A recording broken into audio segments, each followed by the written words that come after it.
I don't know about you, but I get very distracted by the little things around me every day. Maybe you felt like this. Maybe you felt distracted from the important things. In fact, I think I might get more distracted than the average person because I actually have problems with forgetfulness and distractibility. I struggle with time blindness, which basically means that I don't know when hours have gone by and I think they're just minutes. I don't really realize when time slips through my fingers. And if you can put yourself in my shoes for a second, you can realize that this has really been quite the struggle in some of my relationships, especially in my marital one. If you can imagine, everyone say together, like, poor Justin. Poor guy, he's the one that has to deal with all my flaws more than any other human. One way my lack of time orientation and my forgetfulness has really affected our relationship is, when we're supposed to meet somewhere, we had this time that we were committing to that I would be home by, and I don't come home at that time. Whether it was a coffee date that ran later than normal, or it was a girls' night, or, I was working away at a coffee shop doing my sermon prep, we have run into some pretty heated arguments over this issue, actually. It's innocent, but it's irritating forgetfulness on my part. You see, I'm very people-oriented. I get lost in conversations. I'm 50 questions in when I realize I was supposed to be somewhere 2 hours ago. That is not good. And because of this, Justin has had to endure extra anxiety on my behalf. She's not answering my text. Did she get into a car accident? Is she okay? Where is she? Is she safe? But he's also just had to deal with plain human annoyance. Like, I made these enchiladas ready for her when she got out of work. Her and the kids would eat them hot and good to go, and now she's texting me that she's going to be 30 minutes late. That's so frustrating. You see, the thing is, I know that God still uses the time I have with other people. I know he uses my empathetic heart that can make people feel seen and loved, but sometimes, if I'm not careful, I can actually cause more harm in my relationship with the most important human relationship that I have, and that's with my husband. Yes, God cares about the people I'm getting coffee with, or praying with, or crying with, but he also cares about me nurturing my relationship with my teammate.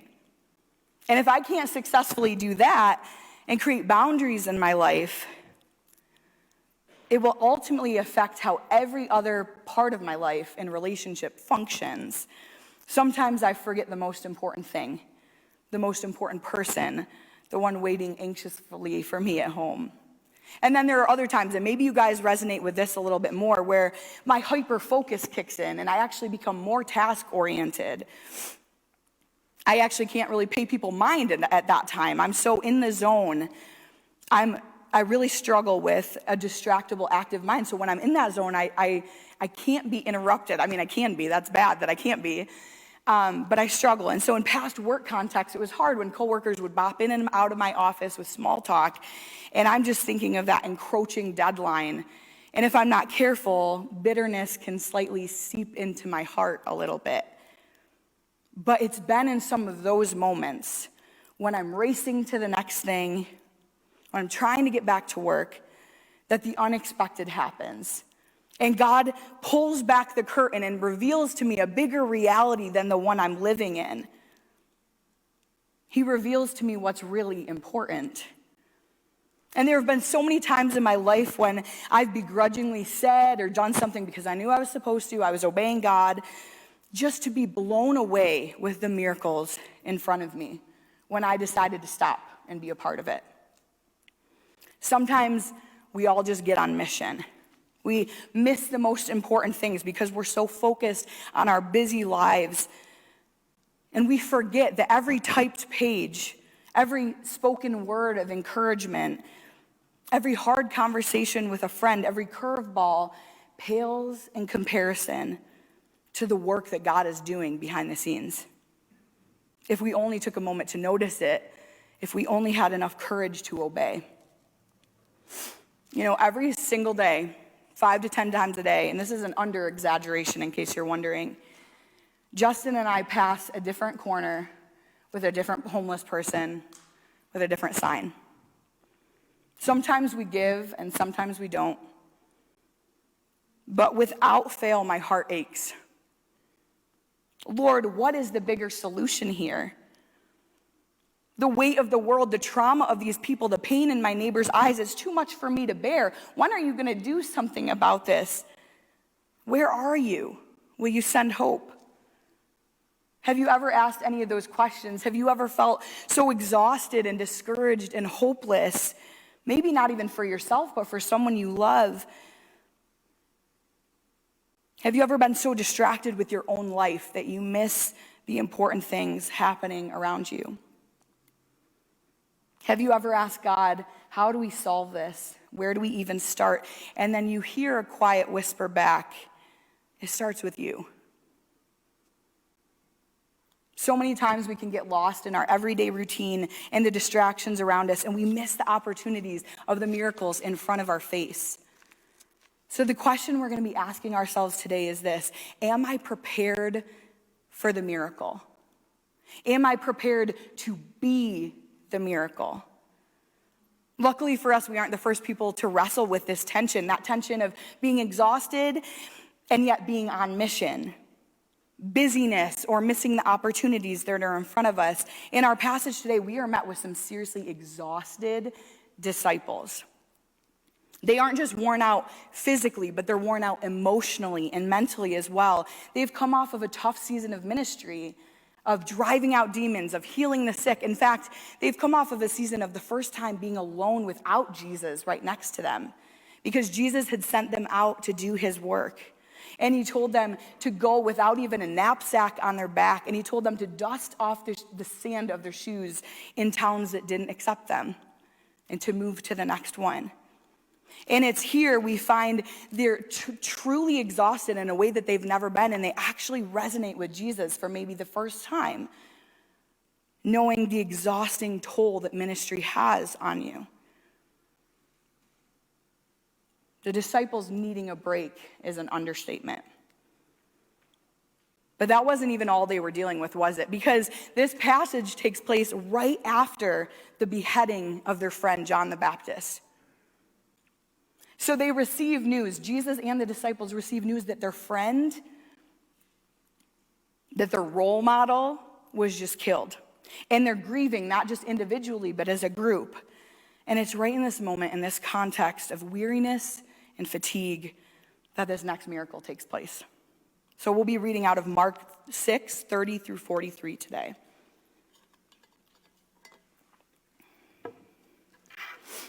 The apostles gathered around Jesus and told him all that they had done and taught. He said to them, "Come away to a deserted place all by yourselves and rest a while."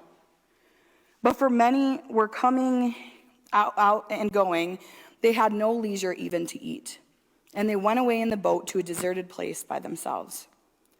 So Jesus knew how exhausted they were, just like we talked about. He resonated with their humanness, understood the toll of ministry physically and mentally. He knew that they couldn't work endlessly without a break. They had to rest. But unfortunately, rest, at least in the way they wanted to receive it, wasn't going to come to them quite yet, because something else waited for them on the other side. Yes, Jesus prioritizes rest and bodily care, but he prioritizes something else even more. And we're going to see what that is. So back to verse 33. Now many saw them going and recognized them, and they hurried there on foot from all the towns and arrived ahead of them. Can you imagine that kind of urgency and commitment to beat a boat to the other side? These people are serious about hearing from Jesus. Emerson Powery says it like this: this short summary shows how large Jesus' following has become. Not only was the mission expanding as the work of the apostles had shown, but many regularly attempted to track down Jesus. In this passage, Mark described them as running faster on foot than those traveling by boat. They were intent on locating Jesus. So back to verse 34. As we went ashore, he saw a great crowd and had compassion for them, because they were like sheep without a shepherd, and he began to teach them many things. We're going to park here for just a minute, because there are so many meaningful things to pull out of this text, not just from this simple verse, but in the context of the whole Bible, especially from the Old Testament. You see, Jesus isn't just saying these poor, helpless, hungry people in front of us are like sheep without a shepherd. He's also about to reveal again through his teaching and through his miracles that he is the good shepherd they've been waiting for. In the Old Testament, we hear about the bad shepherds, the evil kings of Israel, and how they treated their flocks. And we also have that comparison of the good shepherds like Moses and David and how they treated their flocks. In Numbers 27:17, it reveals Moses' heart for his people to find a good shepherd even when he's gone. And it says, "Who shall go out before them and come in before them? Who shall lead them and bring them in, so that the congregation of the Lord may not be like a sheep without a shepherd?" Many commentators have pointed out that not only should we be recalling Israel's past in the Old Testament and seeing that comparison of Jesus, the good shepherd, like the good kings of Israel, but we should also be comparing their present situation, the good shepherd Jesus compared to the bad shepherd Herod.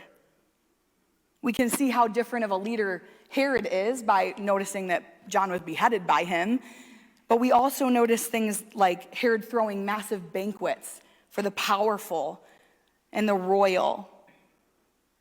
And he continues to live off the backs of poor people to feed his insatiable appetite for glory. And this is contrasted with Jesus, this good shepherd who feeds the multitudes. He feeds common, everyday people.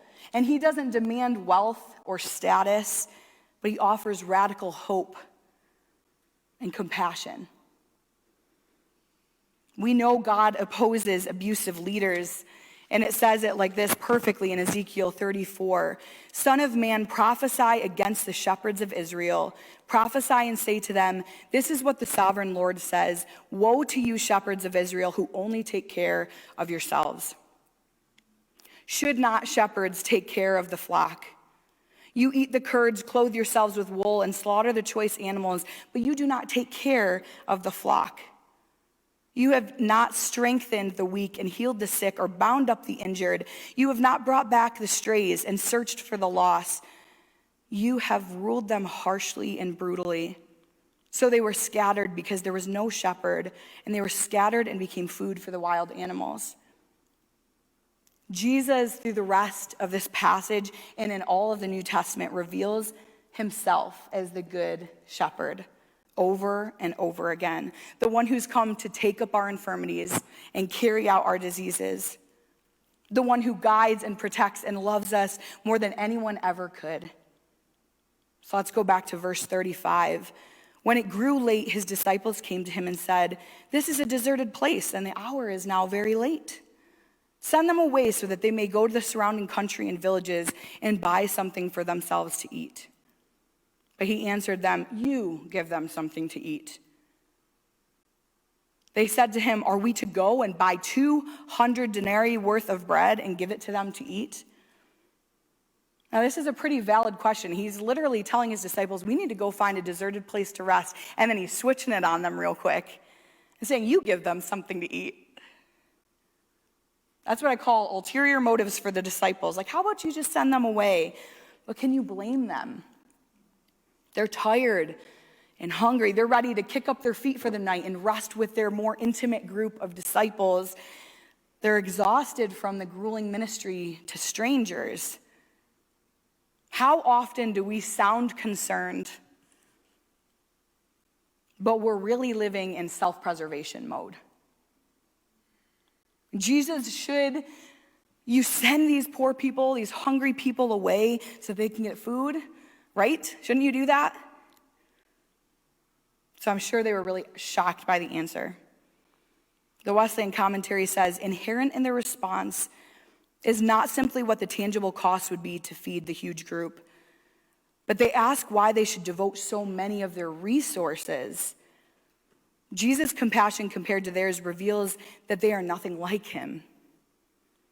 He saw the people as sheep without a shepherd, and the disciples saw them as a mealtime nuisance. Now, obviously at this point, the disciples have spent so much time with these people. They have loved them. They have fed them. They have healed them. They have driven out demons. I think they love these people. I don't think they genuinely view them as a mealtime nuisance, but the hunger is real. They are acting out of their pure humanity and not out of the Spirit of God.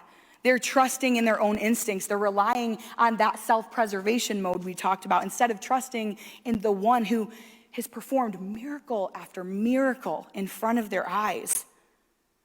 After all that they've seen Jesus do, at this point, they could have been asking Jesus, what are we going to do now? These people are hungry. Will you feed them? Like you have met the needs of all these other people over and over again. What about these people, Lord? But that isn't always our go-to response either, is it? I know you've been faithful in the past, Lord. Will you be faithful again? Will you meet these people's needs? So back to verse 38. And he said to them, how many loaves have you? Go and see. When they had found out, they said, 5 and 2 fish. Then he ordered them to get all the people to sit down in groups on the green grass. So they sat down in groups of hundreds and 50s. Now this is just a cool point of comparison, again, to the Good Shepherd of the Old Testament. Maybe you've heard of the passage, Psalms 23, the Lord is my shepherd. Well, in that it talks about the shepherd laying his sheep on green pastures and leading them beside quiet waters, restoring their souls. And here we have Jesus physically displaying that same thing, feeding them, providing for them, nourishing them, being the good shepherd like we hear about in Psalms 23. So let's continue and finish this passage starting in verse 41. Now, taking the 5 loaves and 2 fish, he looked up to heaven and blessed and broke the loaves and gave them to the disciples and set before the people. He divided the 2 fish among all of them, and all ate and were filled. And they took up 12 baskets full of broken pieces and of the fish. Those who had eaten the loaves numbered 5,000 men, not including women and children. When we look at the passage today, I think there's 2 main problems that come out. The disciples are tired and they need rest, and the need of the people is still so great. I know that's how I often feel. The needs of the world, of my community, of my friends, of my family are too great. And I'm oh so tired. Lord, what do I have to offer that will do anything at all? According to this passage, all I need is 5 loaves and 2 fish. All I need to do is to bring something and to be willing and accessible to be used by God. Maybe you've heard some of these quotes before. Be the change you wish to see in the world. Or you are the answer to someone else's prayer. Those are powerful quotes. Maybe you've heard some verses like this from the Bible. Whoever is kind to the poor lends to the Lord, and he will reward them for what they do. Proverbs 19:17. Or Galatians 5:13. You, my brothers and sisters, were called to be free. But do not use your freedom to indulge the flesh. Rather, serve one another humbly in love. Or Isaiah 1:17. Learn to do right, to seek justice, defend the oppressed, take up the cause of the fatherless, plead the case of the widow. Or Luke 6:27-28. But to you who are listening, I say, love your enemies. Do good to those who hate you. Bless those who curse you. Pray for those who mistreat you. We know that God calls us to love people radically, to lay down our lives for them. But sometimes the distractions of the world around us, the distractions of our own lives, the overwhelming despair we hear from the news every day can make us feel like, what do we really have to offer at all? And after all, just like the disciples, we're also looking to rest. Dallas Jenkins puts it like this: it's not your job to reach the thousands. It's your job to provide the loaves and fish. All we have to do is show up. Sometimes, even when we're tired and hungry, and sometimes when we're rested and fed. Jesus' intention for the disciples was not to burn them out. He did want them to be rested and to recoup.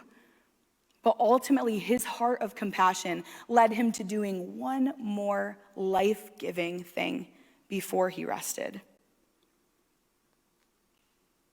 Because the thing is, Jesus knows what we know. If we've accepted Jesus Christ as our Lord and Savior, we know what it's like to have a good shepherd. We already have access to his peace and hope and providence. But we need to have the heart of the shepherd as well. Recognizing that the rest of the world does not have the same access, then they desperately, desperately need it.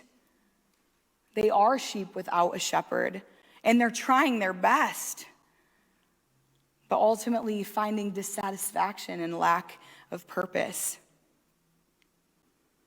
Our hearts should be like Jesus, so moved by compassion that our hearts break for those who live without him on a regular basis. One of the major themes in Mark is urgency. There are so many words in the passage and surrounding passages that remind us time is of the essence. Elizabeth Webb says, the word euthos, translated immediately or at once, occurs more than 40 times in this gospel. Jesus moves quickly, as do the events that lead to his death and resurrection. The urgency of the gospel and of the people's need are too great to waste any time. There is an urgency for us to reach people like Jesus did, and not just because their eternal lives are at stake, but because their everyday lives are at stake, because they're fighting hopelessness. They need renewed understanding that they matter, that they have a purpose. And if we aren't intentionally going out and doing something about meeting their holistic needs, how can we be truly living like Jesus? Based on this passage, we are the solution. We are the miracle. The Wesleyan commentary says, technically speaking, Jesus didn't feed the 5,000. His disciples did. Jesus initiated the miracle, but the disciples carried it out. The Good Shepherd has shown us how it's done. He's modeled compassion. He's given us access to power and truth. And if we don't at some point step out into action, how can we expect to offer hope to the hopeless? How can we expect the world around us to change? The sobering reality of this passage is that after all is said and done, the disciples still didn't get it. There's no mention of the crowd's response because Mark didn't see fit to put it in there. But we also don't know the disciples' response until a little while later in the passage when Jesus walks on water, and again, they were terrified, as if he hasn't shown them that he can do that kind of thing. Jesus tells the disciples, you still don't get it, do you? You don't know who I am. You don't know what I'm capable of. You didn't get the loaves and fish, and you don't get it now. Your hearts are hardened from the truth. You'll see it one day, but right now, you're missing out. If we aren't careful, we can be like the disciples in this passage, the purpose going right over our heads. The busyness and the distractions of our lives keeping us from the most important things. The Wesleyan commentary again says, it indicates that the problem was not bound merely with the specific frightening meeting of Jesus. Rather, the disciples' hard-heartedness was a lingering problem. And the grammar projects that this would become an ongoing dilemma like the Pharisees in 3:5. The disciples floating with Jesus on the water were found on the outside with the same heart condition as Jesus' enemies.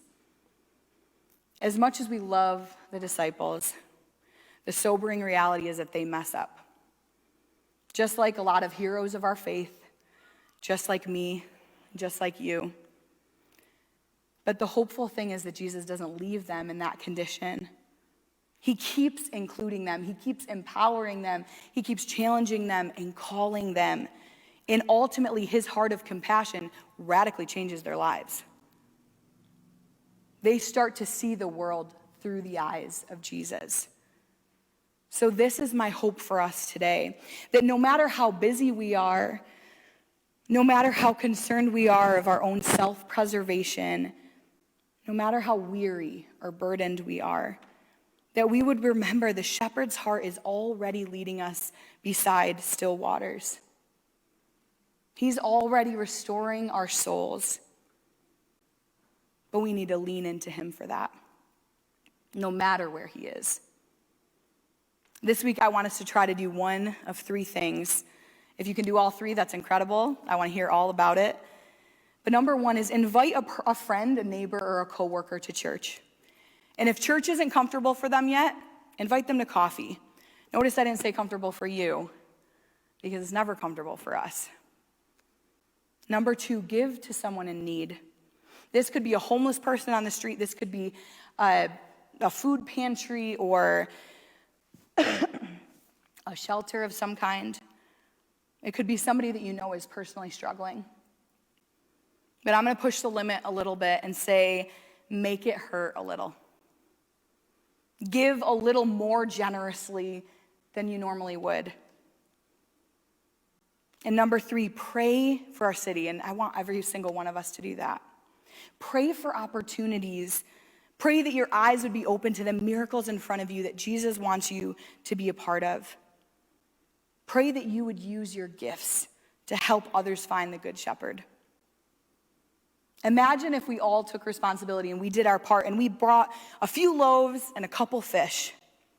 If we melded our passions and our skills, if we came together in unity of mission, imagine what would happen to our community, our city, if our focus wasn't on making sure we got 12 hours of sleep at night, or making sure we read those 3 books that we have on our docket for the week, or getting in the best possible shape of our lives, or saving enough money. But imagine if our focus was instead on the miracles waiting in front of us. Because the Good Shepherd is waiting for us to feed his sheep. He's waiting for us to realize we were the solution all along. We were the miracle. I think one of the biggest lessons the disciples learned wasn't even through the miracle itself, but rather what true life and rest looks like. It's a life abiding with Christ wherever he is. They didn't need the wilderness experience at that time to get rejuvenated. They needed Jesus, even if he was with other people. They had access to the stream of life in the moment. Wherever he is where I want to be. Wherever he is where I need to be. Phil Wickham has this beautiful song that fits this message so well. And the song just talks about running away to be alone with God, spending time with God. But it ends with the understanding that sometimes running away to be with God means that other people will be along the journey. It means actively responding to his call to love and help others, to watch his freedom take root in their lives. So instead of being alone in our rest and reveling in the peace he offers, which is amazing when that happens, we also choose to see others' lives changed. And we choose to be a part of that action. Because it's all about where he is. These are the lyrics. Better is a moment that I spend with you than a million other days away. I'm running to the secret place. Hands are lifted high, hearts awake to life. We are satisfied here with you, here with you. Chains will hit the floor, broken lives restored. We couldn't ask for more here with you, here with you. I'm running to the secret place where you are. Here's the good news. We have a shepherd who loves us and provides for us. And what he asks in return is that we love him and we love his sheep. And some of those sheep don't even know him yet. And he wants all of his sheep to know and love him and to know about his love. And he won't rest until they do, just like in this passage today. May we have that kind of urgency running through our veins. May we remember that we are the solution and that we have everything we need, 5 loaves and 2 fish, to share the good news. Would you pray with me?